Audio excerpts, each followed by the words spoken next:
ഇതിലെന്തോ ഒരു ദുരൂഹതയുണ്ടല്ലോ. ഈ ഗുണ്ടകളൊക്കെ ഇറക്കിയത് ആരായിരിക്കും? ഇതൊരു കൊട്ടേഷൻ അല്ലേ?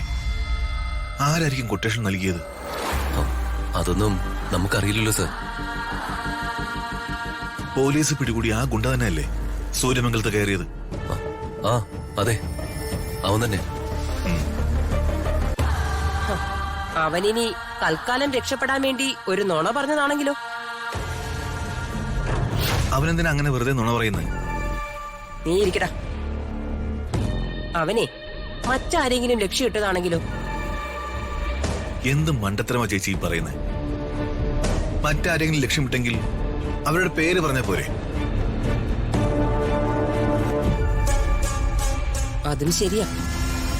അത്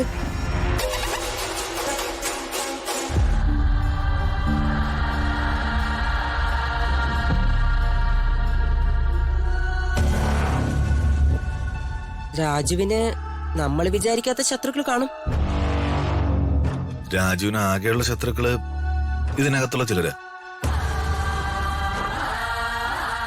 അതെന്താടാ നീ ഒരു മുള്ളും മുനയൊക്കെ വെച്ച് സംസാരിക്കുന്നേ?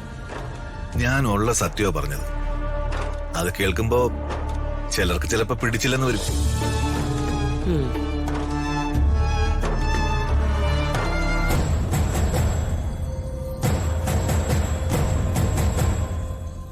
പ്രതാപൻ വിവരങ്ങളൊക്കെ അറിഞ്ഞോ? അറിഞ്ഞു. ഞാൻ പോലീസ് സ്റ്റേഷനിൽ പോയി ആ ക്രിമിനലിനെ ചോദ്യം ചെയ്യുകയും ചെയ്തു. പക്ഷെ അവൻ വിട്ടൊന്നും പറയുന്നില്ല. രാജുവിനെ കൊല്ലാൻ ആളെ ഇറക്കിയത് ആരാണെന്ന് എനിക്കറിയണം.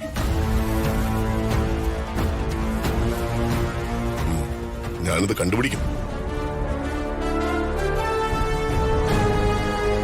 രാജുവിനോട് ശത്രുതയുള്ളത് ഇവിടെ ചിലർക്ക്, അതെനിക്കറിയാം.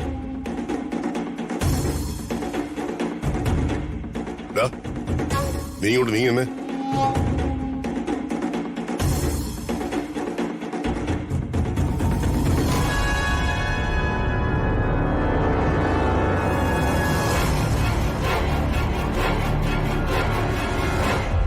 എന്താണ് നിന്റെ മുഖത്തൊരു പതർച്ച? പതർച്ചയോ? ഞാനെന്തിനു പതറണം? അതെ, അത് തന്നെ ഞങ്ങൾക്ക് അറിയേണ്ടത്.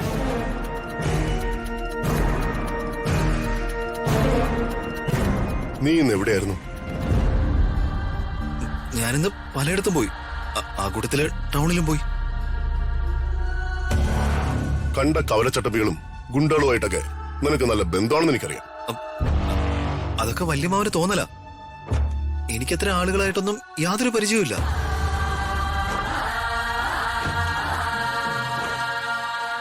നിനക്ക് എന്റെ മരുമകൻ രാജുവിനോട് കുറെ കാലമായി ശത്രുതയുണ്ടെന്ന് എനിക്കറിയാം. രാജുവിനെ കൊല്ലാൻ കൊട്ടേഷൻ കൊടുത്തത് നീയാണോന്ന് എനിക്കറിയണം.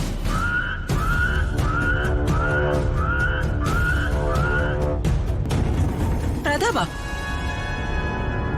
വല്യമാനോട് എനിക്ക് സ്നേഹവും ബഹുമാനവും ഒക്കെ ഉണ്ട് എന്ന് കരുതി എന്ത് കുറ്റം എന്റെ പേരിൽ ചാർത്താന്ന് കരുതരുത്.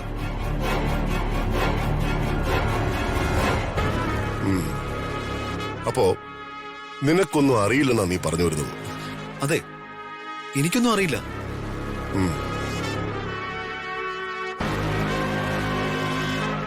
ലോക്കപ്പിൽ കിടക്കുന്ന ഗുണ്ട സത്യമെല്ലാം വിളിച്ചു പറയും.